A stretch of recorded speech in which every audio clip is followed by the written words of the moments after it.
Olá, como você está? Tudo bem? Seja bem-vindo, seja bem-vinda a mais um episódio do Nisto Cremos de hoje. Hoje nós vamos para a 18ª crença das Escrituras Sagradas. A última crença da doutrina da igreja, né? Nós estamos indo já para a próxima, na semana que vem, vamos falar da 19ª, crença, que faz parte da 5ª doutrina das Escrituras, a vida cristã, A vida cristã é sobre a lei de Deus, a crença sobre a lei de Deus. Então, você não perde por esperar. Seja bem-vindo ao nosso canal Adventistas Rio, no YouTube, no Facebook, no Twitter e no Instagram. Nos siga nas redes. Também o meu Pr. Gonçalves, temos sempre reprisado, temos sempre veiculado esperança para as pessoas através das Escrituras Sagradas. Seja bem-vindo, meu irmão, minha irmã, para este maravilhoso episódio da Palavra de Deus. Nós vamos, nesse momento, pedir a presença de Deus sobre cada um de nós que irá estudar, nesse momento, a 18ª crença das Escrituras. Se você puder, onde estiver, ore comigo. Querido Pai Celestial, muito obrigado, Senhor, porque sentimos a Tua presença bem de perto, através do estudo da Tua Palavra aqui no Nisto Cremos. Nos dê a Tua iluminação para que possamos juntos compreender a Tua inspirada palavra, pois te oramos agradecidos, em nome de Jesus. Amém. Muito bem, nós estamos estudando a 18ª crença das Escrituras Sagradas, o dom de profecia. O que significa o dom profético? Vamos começar com a história de um rei, o rei de Judá, lá no Antigo Testamento, nos dias do Antigo Testamento, Josafá. Ele foi um rei e ele achava-se em aflição num momento difícil, porque tropas inimigas aproximavam-se e o panorama parecia não oferecer esperança. Então o rei se pôs a buscar ao Senhor e apregoou jejum em todo o Judá. De acordo com 2 Crônicas, capítulo 20, versículo 3. As pessoas afluíam ao templo em grande número a fim de suplicar a Deus misericórdia e livramento. Enquanto Josafá dirigia os momentos de oração, suplicou a Deus que modificasse as circunstâncias. Ele orou exatamente nesses termos: porventura, não és tu Deus nos céus? Não és tu que dominas sobre todos os reinos dos povos? Na tua mão está a força e o poder, e não há quem te possa resistir. Versículo 6. Não houvera Deus protegido de modo especial o seu povo no passado? Não havia ele concedido o território a seu povo escolhido? Portanto, Josafá continua implorando ao Senhor, dizendo: Ah, nosso Deus eterno, acaso não executarás tu o teu julgamento contra eles? Porque em nós não há força para resistirmos a essa grande multidão que vem contra nós. E não sabemos nós o que fazer, porém os nossos olhos estão postos em ti. Verso 12. Enquanto todo o Judá se encontrava em pé diante do Senhor, ergueu-se Jaziel. Sua mensagem trouxe encorajamento e orientação para o povo que estava amedrontado. Ele disse: Não temais, o profeta de Deus, nem vos assusteis, pois a peleja não é vossa, mas de Deus. É vossa não a peleja, e sim pertence a Deus. Ah, amigo, amiga, neste encontro não tereis de pelejar. Continua o profeta. Tomar posição, ficai parados e vede o salvamento que o Senhor vos dará. Isso está escrito, porque o Senhor é convosco, nos versos 15 a 17 de 2 Crônicas. Interessante, pela manhã o rei Josafá insistiu diante de suas tropas e ele disse assim, mais um texto poderoso: crede no Senhor Deus, no vosso Deus, e estareis seguros. Credes nos seus profetas, e prosperareis. Versículo 20. O rei acreditou tão plenamente naquele profeta, praticamente desconhecido, chamado Jaziel, que substituiu a sua linha de frente, colocando em lugar da mesma um coral que deveria louvar, cantar a Deus e a beleza de sua santidade. Enquanto as antífonas de fé enchiam os ares, o Senhor achava-se em operação, trazendo a confusão entre os inimigos que se haviam aliado contra Josafá. O morticínio foi tão grande, querido ouvinte do Nisto Cremos, no Adventistas Rio, lá no YouTube. O morticínio foi tão enorme que não restou nenhum sobrevivente, de acordo com o versículo 24. Jaziel foi o porta-voz de Deus para aquele momento crucial e importante de Judá. Amigos, estamos em um assunto muito especial sobre o dom profético. Falar em profetas, os profetas desempenharam um papel vital tanto nos tempos do Velho Testamento quanto no tempo também do Novo Testamento. Contudo, teria a profecia cessado com o encerramento do cânon bíblico? Para podermos descobrir a resposta, repassemos então a história da profecia. Embora o pecado tenha interrompido a comunicação face a face de Deus com os seres humanos, Deus não perdeu a intimidade com as criaturas humanas. Em vez disso, desenvolveu novas formas de comunicação, passou a enviar por meio dos profetas as suas mensagens de encorajamento, advertência e reprovação. Nas Escrituras, o profeta é alguém que recebe comunicação de Deus e transmite o propósito das mesmas ao povo.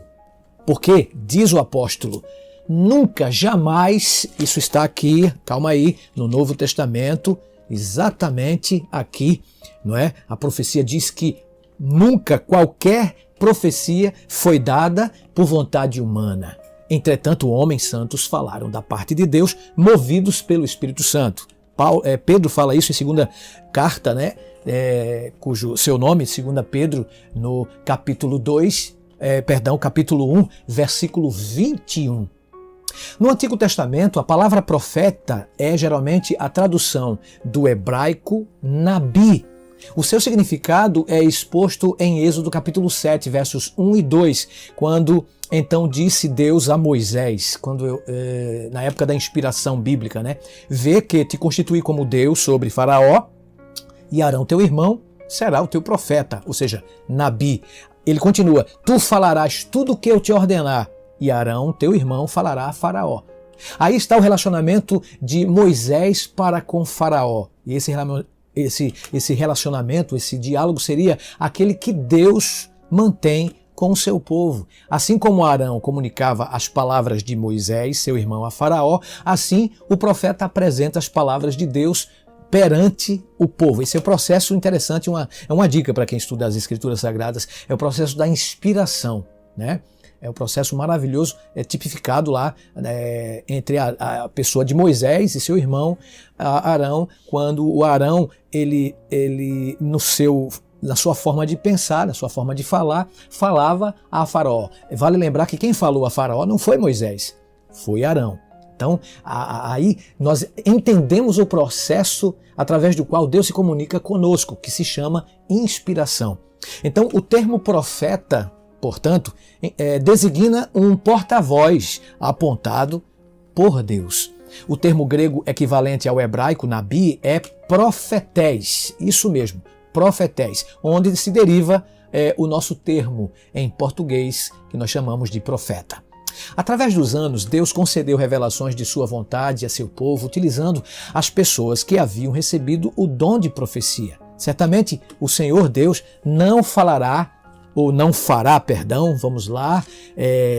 coisa alguma sem que primeiro pudesse revelar ao seu segredo aos seus servos, os profetas. Amós, capítulo 3, versículo 7. Isso está com referência a Hebreus no capítulo 1. Paulo repete essa frase no verso 1, dando uma referência do profeta Amós no Antigo Testamento.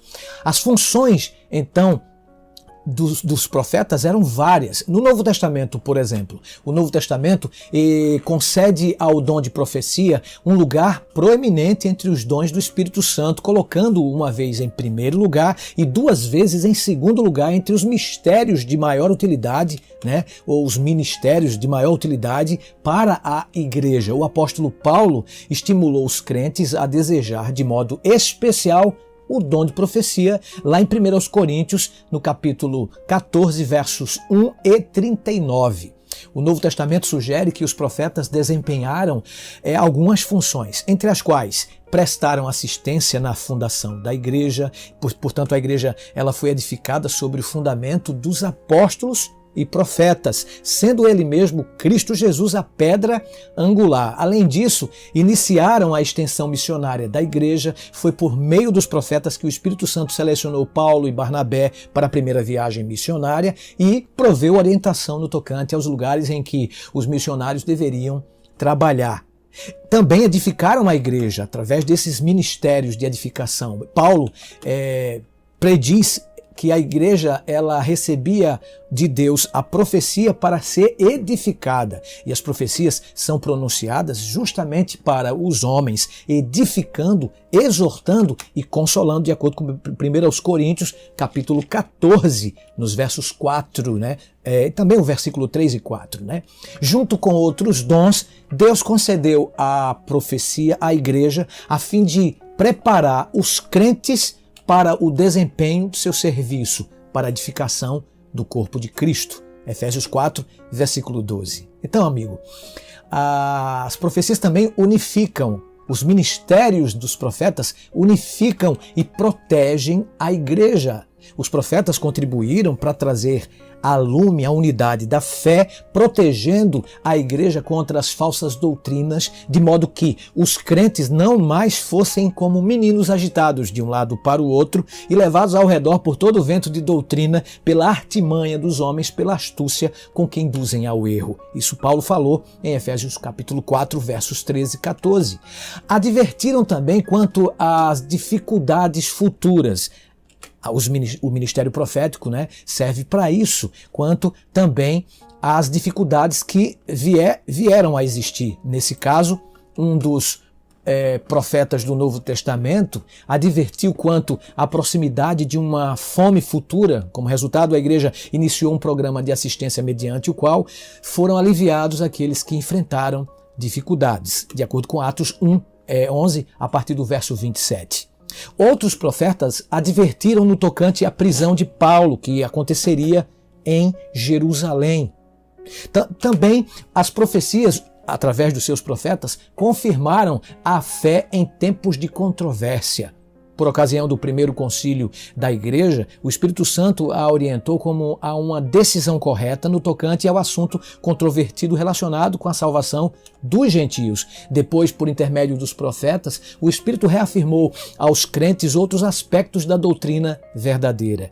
Depois de comunicar a decisão do concílio aos membros, Judas e Silas, que eram também profetas, consolaram os irmãos com muitos conselhos e os fortaleceram. Atos capítulo 15, versículo 32. Então você vê que Judas e Silas confortaram aos irmãos. Então os profetas também servem como consoladores dos crentes. Muitos cristãos creem que o dom profético parou no encerramento da era apostólica, porque é pós-bíblico.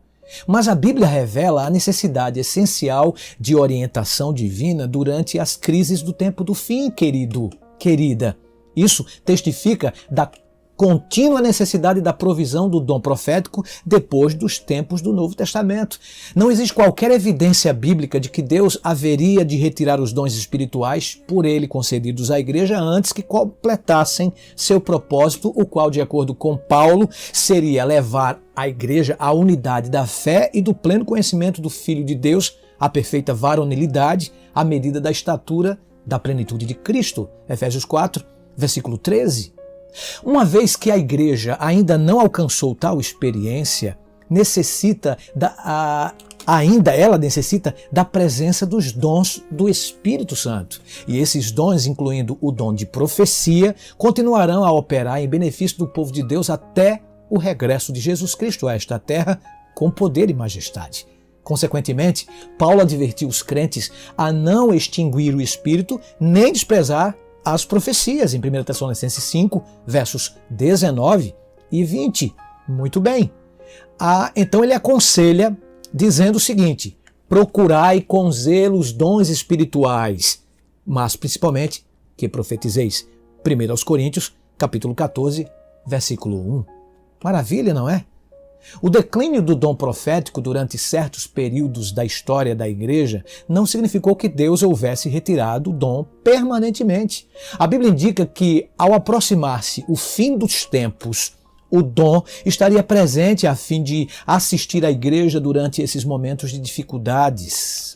Amigo ouvinte, que me assiste através dos canais do Adventistas Rio e Pastor Emanuel Gonçalves. É bom entender esta crença, porque esta crença ela facilitará no aprendizado da palavra de Deus, que com certeza a palavra de Deus veio através da profecia, e isso é de suma importância para nós. Mais ainda, ela garante que haveria um incremento, na atividade, um incremento na atividade desse dom. Deus concedeu o dom profético a João Batista, lembram? Filho de Isabel, o primo de Jesus. O dom profético que Deus deu a João Batista foi justamente para que anunciasse o primeiro advento de Jesus. De modo similar, podemos esperar que ele envie o mesmo dom para proclamar o segundo advento, de modo que todas as pessoas tenham a oportunidade de se preparar para o encontro com o Salvador. De fato, Cristo mencionou o surgimento de falsos profetas como um dos sinais da proximidade de sua segunda vinda, em Mateus 24. Se não devessem existir profetas verdadeiros durante o tempo do fim, Cristo não teria advertido contra qualquer indivíduo que pretendesse possuir esse dom. Você não acha? Sua advertência no tocante a falsos profetas implica que existiriam igualmente profetas verdadeiros no tempo do fim.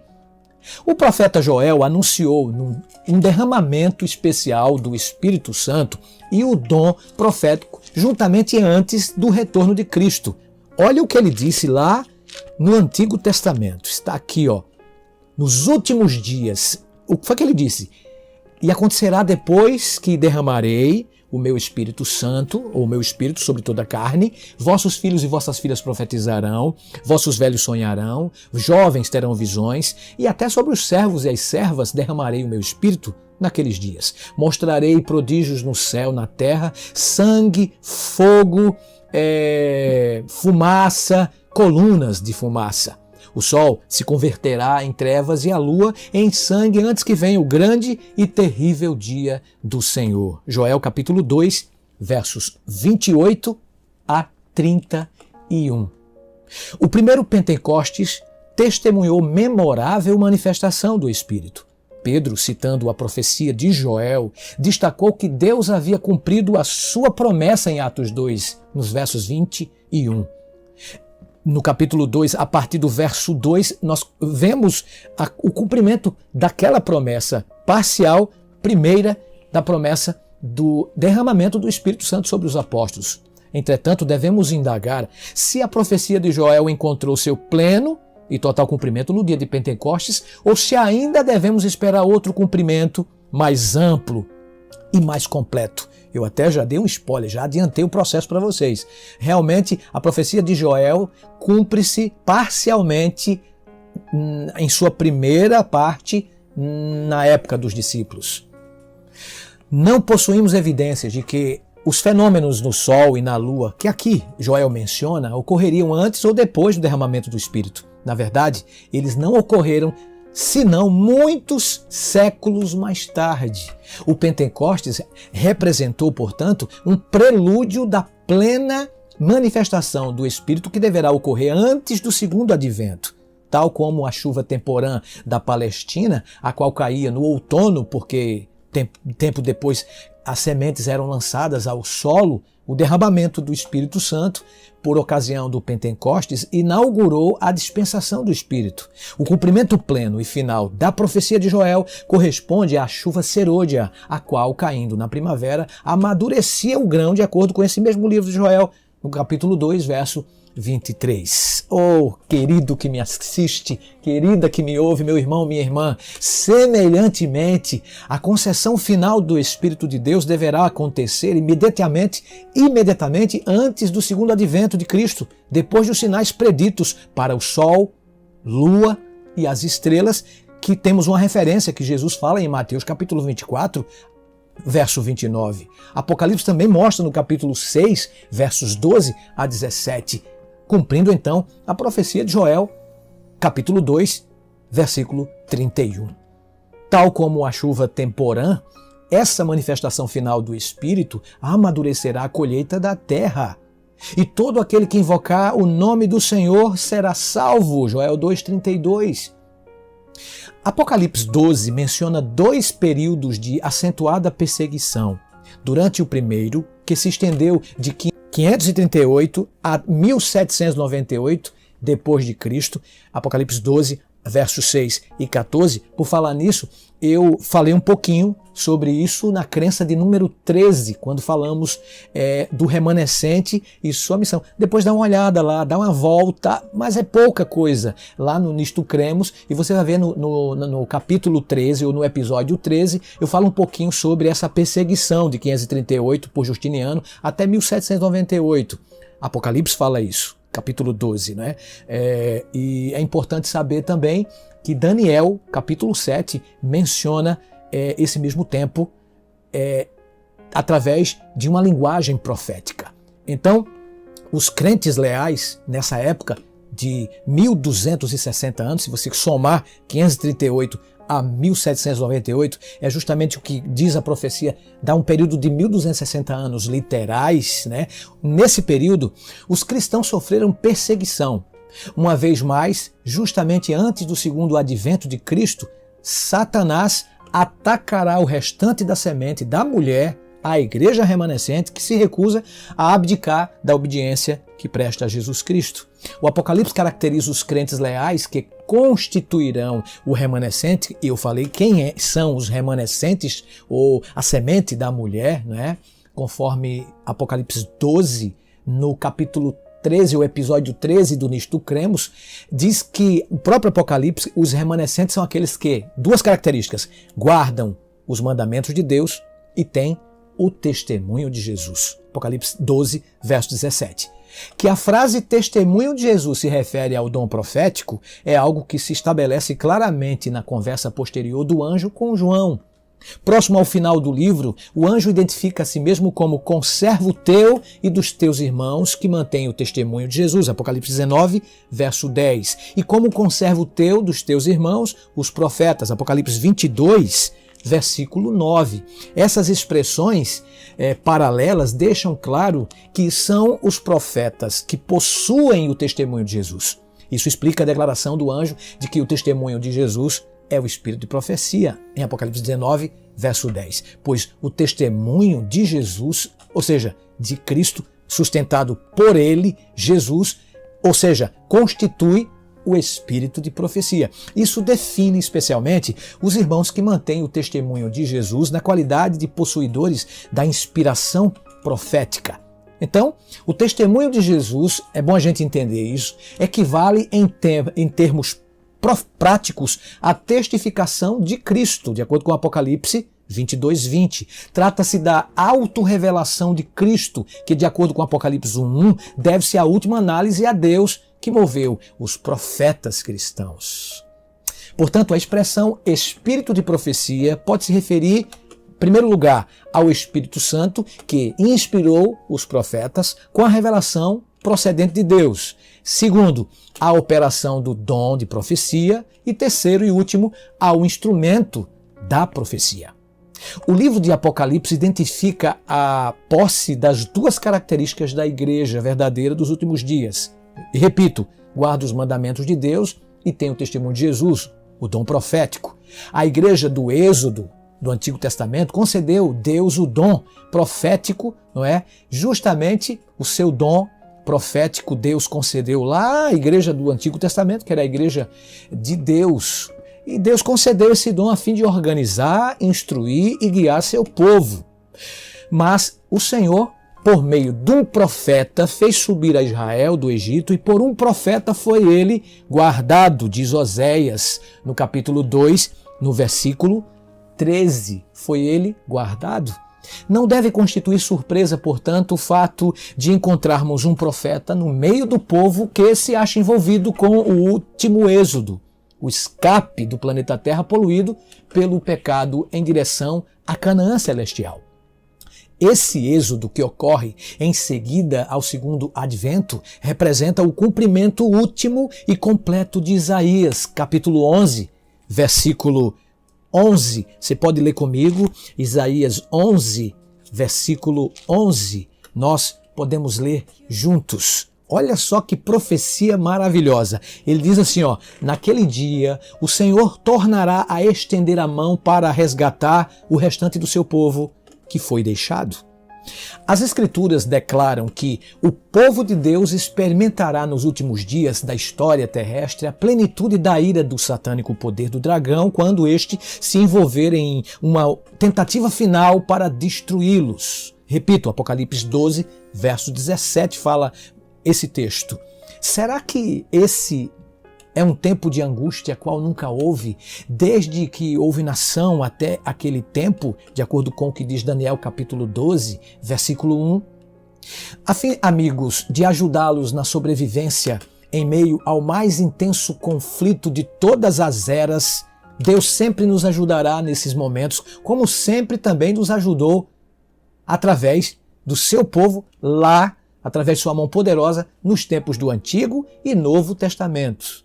Deus, em sua amorável bondade, assegura a cada um de nós, seu povo, que não nos deixará sozinhos. Assim como ele não deixou seu povo no antigo Israel, entre o povo do Novo Testamento, entre os discípulos, ele não nos deixará órfãos.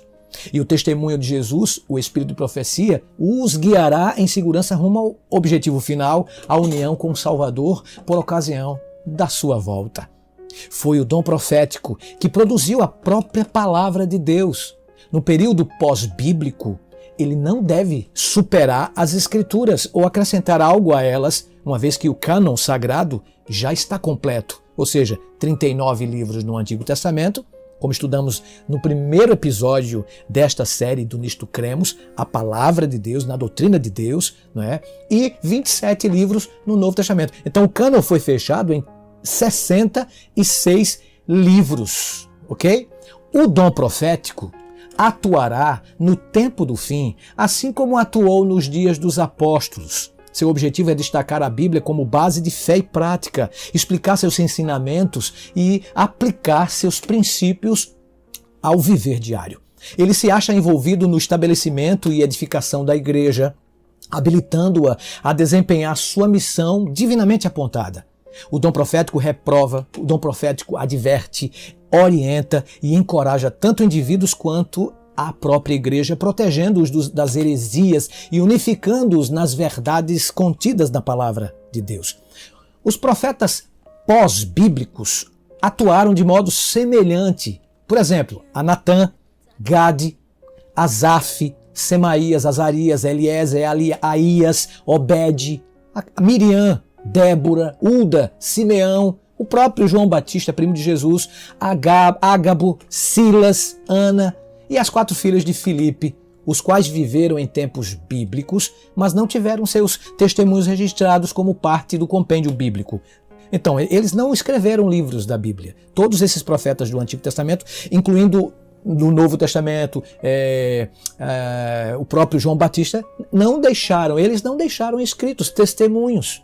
Então, os profetas prometidos pelo próprio Joel, pelo próprio cânon sagrado, pós-bíblico, vão trabalhar mais ou menos nessa direção, entendeu? Então, vale lembrar que esses nomes mencionados que eu falei para vocês, os profetas do Antigo Testamento, incluindo também alguns como João Batista no Novo, eles atuaram, né, esses profetas, de modo semelhante àqueles que eu mencionei, como Natã, Semaías, Obed, Simeão, etc. Eles não escreveram testemunhos, mas não deixaram de ser não deixaram de ser profetas, não é? Não deixaram de comunicar a palavra de Deus maravilhosa para o seu povo. E eles viveram em tempos bíblicos, mas não tiveram registrados seus testemunhos como parte da própria Bíblia hoje. O mesmo Deus que falou por meio dos profetas que escreveram a Bíblia inspirou esses homens e mulheres, profetas e profetisas. Suas mensagens não entraram em contradição com a revelação divina. A Bíblia apresenta várias linhas mestras justamente que nos auxiliarão a distinguir o genuíno dom profético daquele que é espúrio. Por exemplo, a própria Bíblia, ela deve ser a regra de fé e prática do verdadeiro profeta. Então, porventura, harmoniza-se a mensagem desse profeta com a Bíblia. A Bíblia diz, a lei e ao testemunho, se não falarem desta maneira, jamais verão a alva. Isaías 8, versículo 20. E esse texto, amigo que me escuta, amigo que me assiste, amiga, meu querido irmão, minha irmã, implica que a mensagem de qualquer profeta deve estar de acordo com a lei e o testemunho de Deus manifestados ao longo de toda a Bíblia. Um profeta posterior jamais deverá contradizer um profeta anterior. O Santo Espírito de Deus jamais contradiz o seu próprio testemunho. Você não acha? Anteriormente concedido.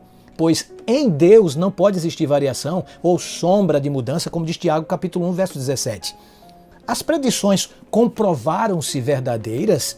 Se disseres no teu coração, como conhecerei a palavra que o Senhor não falou? Sabe que quando esse profeta falar no nome do Senhor e a palavra dele não se cumprir, nem suceder como profetizou, esta é a palavra que o Senhor não disse. Com soberba a falou tal profeta. Isso é muito forte.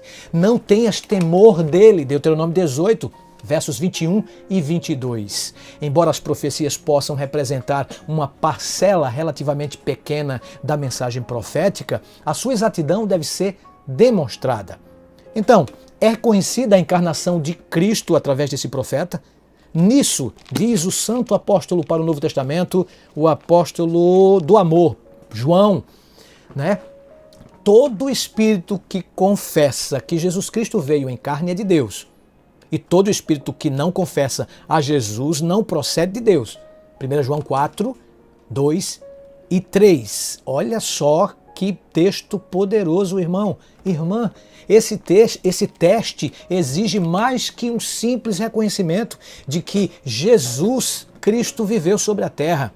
O verdadeiro profeta deve confessar o ensinamento bíblico da encarnação, ele deve crer em sua divindade e preexistência, seu nascimento virginal, sua verdadeira humanidade, vida sem pecado, sacrifício expiatório, ressurreição, ascensão, ministério intercessório e segundo advento.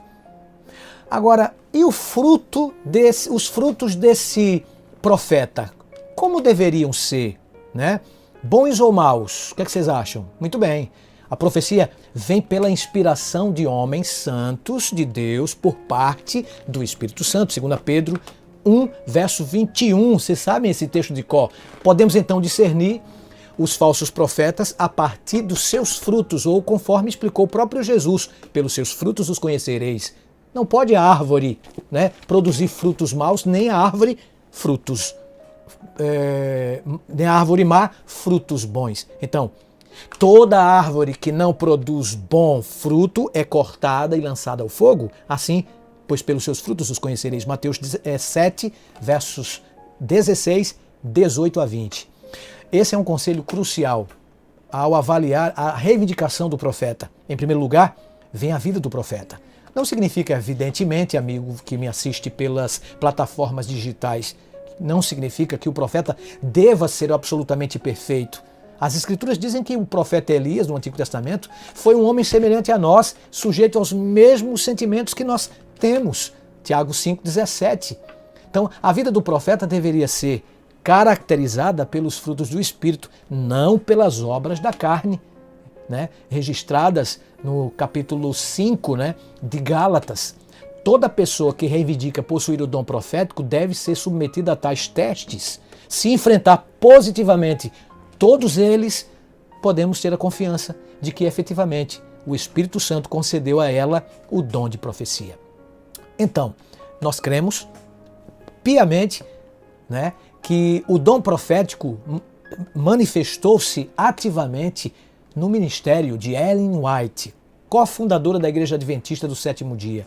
Ellen White nasceu no dia 26 de novembro de 1827, né, lá em Santa Helena, em Gohan, e morreu em 16 de julho de 1915. Quem foi Ellen White? Ela foi uma escritora cristã norte-americana e uma das fundadoras da igreja, como já falei, adventista. Ela é considerada uma das escritoras mais significantes da literatura americana, conforme o Wikipedia diz. Eu fui lá no Google, pesquisei de forma curiosa o que o mundo cibernético tem a nos informar a respeito de Ellen White, e a própria internet me deu esse subsídio para mostrar para vocês que, conforme o Wikipedia, repito, o Google, fui lá, pesquisei, Ellen White ela é considerada uma das grandes e significantes educadoras, escritoras norte-americanas.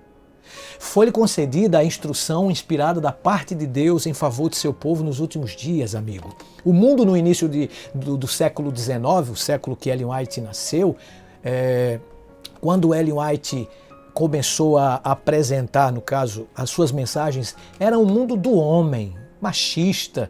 O seu chamado profético a colocou sob escrutínio crítico das pessoas. Tendo satisfeito os testes bíblicos, ela prosseguiu em seu ministério profético durante 70 anos, desde 1854, quando contava apenas com 17 aninhos de idade, até 1915, quando ela morreu. Ela recebeu mais de 2.000 visões. Durante esse período, ela viveu e trabalhou na América do Norte, na Europa, na Austrália, aconselhando, estabelecendo novas frentes de trabalho, pregando o evangelho e escrevendo.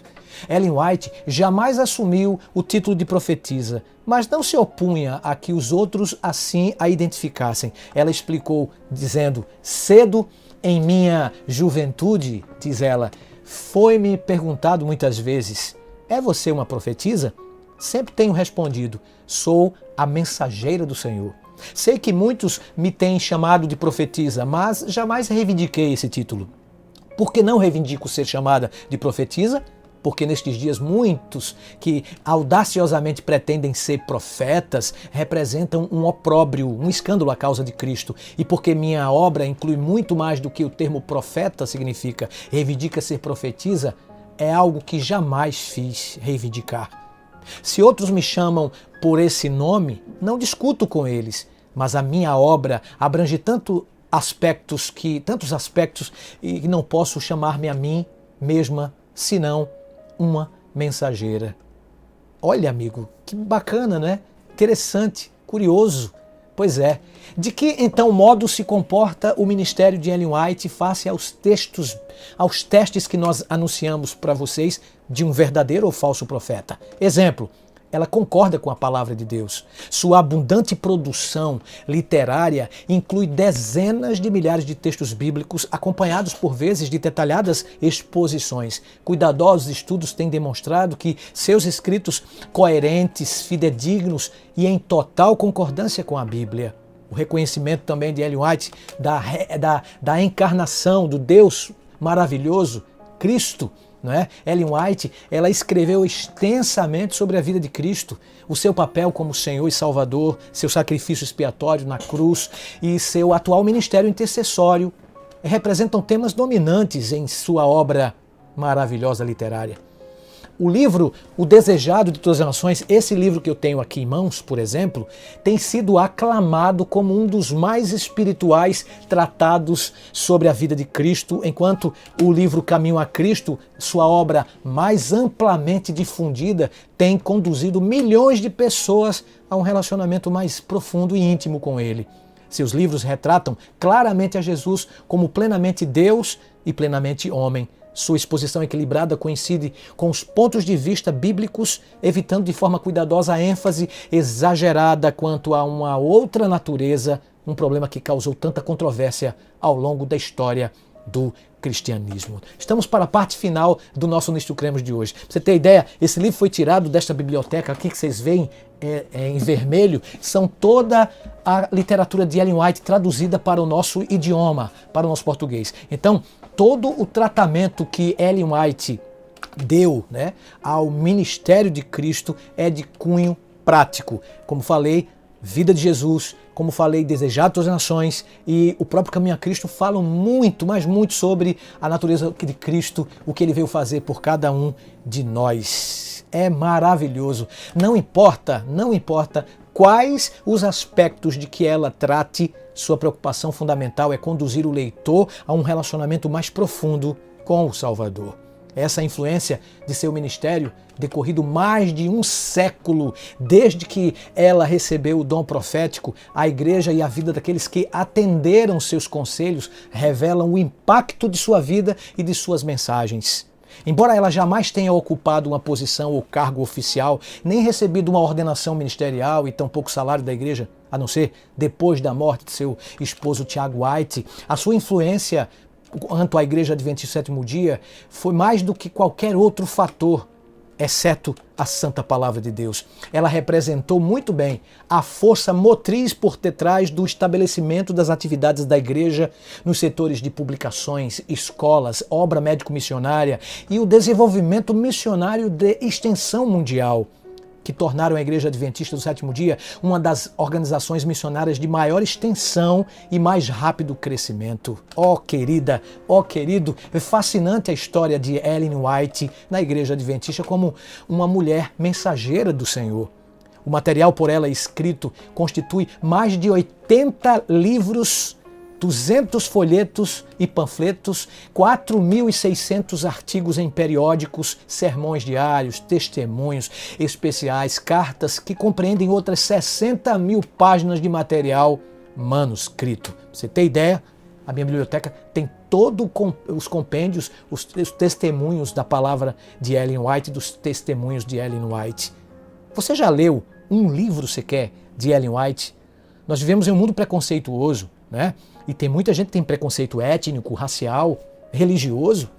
As pessoas dizem que Ellen White é isso, é aquilo, mas nunca tiveram o privilégio de ler o que eu tenho tido até o meu presente momento. Então, eu convoco a você que não estudou ainda alguns livros, não leu alguns livros dela, para antes você tirar algumas conclusões. Tá ok? A abrangência do material é assombrosa. O conhecimento de Ellen White não se limitava a algumas áreas específicas. O Senhor lhe transmitiu conselho em assuntos como saúde, educação, vida familiar, temperança, evangelismo, ministério de publicações, dieta adequada, obra médico e muitas outras áreas. Talvez os seus escritos no campo da saúde tenham sido os mais extraordinários, uma vez que a iluminação por ela recebida, em parte há mais de um século, tem sido comprovada através da moderna ciência, da atual ciência. É isso mesmo, temos hospitais, temos escolas, e Ellen White, ela não estudou muito no que diz respeito às escolas seculares. Não estudou, gente. Ela não teve nenhum ensino médio. Para você ter ideia como ela era, de fato, uma autodidata. Os seus escritos focalizam a Cristo Jesus e apresentam os elevados valores morais e éticos da tradição judaico-cristã. Embora muitos dos seus escritos seriam dirigidos à Igreja Adventista do Sétimo Dia, vastas porções dos mesmos têm sido apreciados pelo público em geral. Seu conhecimento do maravilhoso Jesus, no caso, escrito no livro Caminho a Cristo, que foi traduzido para mais de 100 idiomas e vendeu mais de 15 milhões de exemplares. A sua obra mais conhecida é a série O Conflito dos Séculos, os 5 volumes, né, que apresenta em detalhes a grande controvérsia entre Cristo e Satanás, desde a origem do pecado até a sua erradicação final do universo. O Espírito de Profecia e a Bíblia têm algo em comum. Interessante que Ellen White, os seus escritos, né, não constituem o substituto para a Bíblia, não. Não podem ser colocados no mesmo nível da Bíblia, não. Apesar de terem sido inspirados por Deus, né, ou seja, ela, como profetisa do Senhor, mensageira do Senhor, apesar de ter o mesmo Espírito, Nós não podemos igualar os escritos de Ellen White às Escrituras Sagradas. As Escrituras Sagradas ocupam posição única, pois são o único padrão pelo qual os seus escritos ou quaisquer outros devem ser julgados e ao qual devem estar subordinados. Então a Bíblia é o padrão supremo. E nós, adventistas do sétimo dia, vale lembrar isso, apoiamos plenamente o princípio da reforma sola escritura, a Bíblia como seu próprio intérprete e a Bíblia sozinha como base de todas as doutrinas. Os fundadores da Igreja Adventista desenvolveram as suas crenças e suas doutrinas fundamentais por meio do estudo da Bíblia. Não receberam eles tais doutrinas e crenças através das visões e sonhos de Ellen White. Lembrando, o seu principal papel durante o desenvolvimento das doutrinas da Igreja foi orientar a compreensão da Bíblia e confirmar as conclusões às quais se achegava pelo estudo da Bíblia. Entendeu? A própria Ellen White cria e ensinava que a Bíblia representa a norma final da Igreja. Em seu livro primeiro, publicado em 1851, ela escreveu: recomendo-vos, caro leitor, a palavra de Deus como regra de vossa fé e prática. Por essa palavra seremos julgados. Ela jamais modificou esse ponto de vista. Anos mais tarde, tornou a escrever: em sua palavra, Deus conferiu aos homens o conhecimento necessário à salvação. As Santas Escrituras devem ser aceitas como autorizada e infalível revelação de sua vontade. Elas são a norma do caráter, o revelador das doutrinas, a pedra de toque e experiência religiosa. Em 1909, durante sua última palestra perante uma sessão da Associação Geral da Igreja Adventista do Sétimo Dia, ela abriu a sua Bíblia, ergueu-a diante da congregação e disse: irmãos e irmãs, recomendo-vos este livro. Oh, que lindo! Ellen White não substitui a Bíblia. Ela mesma disse que temos os seus escritos por causa de nossa negligência ao estudo das Escrituras, amigo. Costumamos dizer que o dom de profecia é o GPS profético. Em resposta aos crentes que consideravam seus escritos como uma adição à Bíblia, ela escreveu: tomei a preciosa Bíblia e circundei-a com os vários testemunhos para a igreja concedidos ao povo de Deus. Não estamos familiarizados com as Escrituras. Se tivéssemos feito da palavra de Deus objeto de estudo regular, com o desejo de alcançar os padrões bíblicos e de atingir a perfeição cristã, não teria havido necessidade dos testemunhos. É porque negligenciamos nos familiarizar com este livro maravilhoso que Deus procurou nos alcançar por meio de testemunho simples e direto, chamando a atenção para as palavras inspiradas do Senhor que negligenciamos obedecer, insistindo que a nossa vida se paute de acordo com esses puros e elevados ensinos. Testemunhos para a Igreja, páginas 600, o volume 5, páginas 664 e 665. Então, os escritos de Ellen White são como se fosse um guia para que pudéssemos levar-nos ou que pudéssemos ir até a palavra de Deus. Ela encarou seu trabalho como a condução das pessoas de volta à Bíblia. Isso mesmo, pouca importância dada à Bíblia, escreveu ela. E assim, o Senhor concedeu uma luz menor para conduzir homens e mulheres à luz maior. A palavra de Deus prossegue, disse a própria autora Ellen White: a palavra de Deus é suficiente para iluminar a mente mais obscurecida e pode ser compreendida por todos aqueles que sentirem o desejo de entendê-la. Apesar de tudo isso, alguns que pretendem estar fazendo da palavra de Deus o seu objeto de estudo encontram-se vivendo em direta oposição aos seus mais claros ensinos. Consequentemente, para que homens e mulheres fiquem sem escusa, Deus concede testemunhos claros e diretos, fazendo com que essas pessoas retornem à palavra que haviam negligenciado em seguir. Um guia na compreensão da Bíblia é o testemunho de Ellen White. E Ellen White testemunha seus escritos como um guia para a compreensão mais clara da Bíblia. É como você vê em meu escritório, você vê em minha estante vários livros e olha, de vários autores de diversos tipos de religião, amigo. A gente às vezes indica um livro de um autor que nós consideramos inspirado, que nós consideramos inteligente. Nós citamos nas redes sociais alguns pensamentos, de fulano de tal, de Beltrano.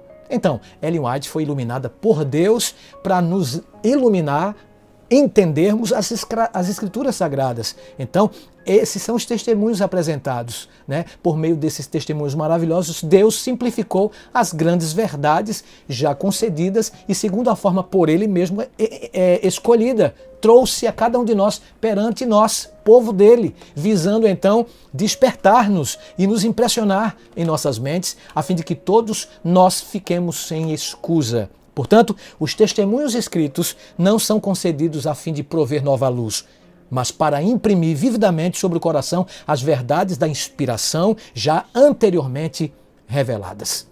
Um guia para aplicar princípios bíblicos nós podemos ter como o comentário bíblico de Ellen White. Muitos de seus escritos aplicam os conselhos bíblicos ao viver diário. Ellen White disse que ela foi orientada a apresentar princípios gerais e, ao mesmo tempo, especificar os perigos, erros e pecados de alguns indivíduos, a fim de que todos pudessem ser advertidos, reprovados e aconselhados. Jesus havia prometido semelhante orientação profética à igreja. A própria Ellen White observou o fato de que Deus revelou sua vontade aos homens por meio de sua palavra não tornou desnecessária a contínua presença e direção do Espírito Santo. Ao contrário, o Espírito foi prometido por nosso Salvador para aclarar a palavra a seus servos, para iluminar e aplicar os seus ensinos. O livro de Apocalipse profetiza que o testemunho de Jesus haveria de manifestar-se por meio do espírito de profecia nos últimos dias da história terrestre, amigo. Portanto, isso representa muito, mas representa um grande desafio a todos, no sentido de não assumir uma atitude de indiferença ou descrença, mas aprovar todas as coisas e reter, como diz Paulo, o que é bom. Existe muito a ganhar ou perder. Face à atitude com a qual assumirmos essa investigação bíblica, não é? Orientada e ordenada por Deus. Termino como comecei. Lembram do rei Josafá, de Judá? Ele exortou no passado: crede no Senhor vosso Deus e estareis seguros. Crede nos seus profetas e prosperareis. Essas palavras soam perfeitamente verdadeiras ainda nos dias de hoje, em pleno século XXI, querido, querida. Ellen White, ela escreveu muito e sobre diversos temas, como falei neste episódio. Porém, o assunto que mais enfatizou foi sobre o tempo de Deus, a promessa feita por quem jamais falhou, seu breve retorno a este planeta de pecado. Sua demora em retornar é misericórdia. Misericórdia para me salvar, misericórdia para te salvar. Se ele tardar, ainda assim eu vou esperar. Portanto, espere e logo veremos o nosso Senhor. E em breve, isso ainda faz sentido. Em breve, isso está escrito. Pois Josafá disse, ele exortou: crede no Senhor vosso Deus e estareis seguros. Crede nos seus profetas e prosperareis. Ouça os arautos do rei.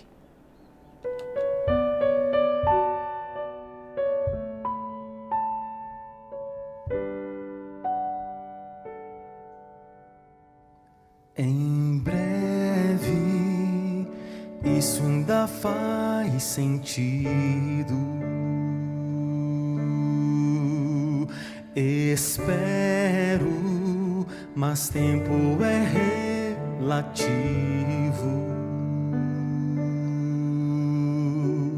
O mal me impõe dia e noite o seu fardo.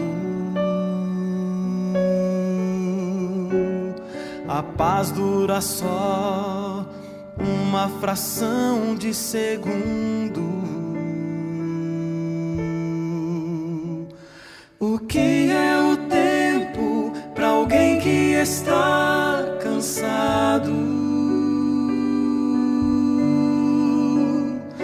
Não sabe mais se um dia terá.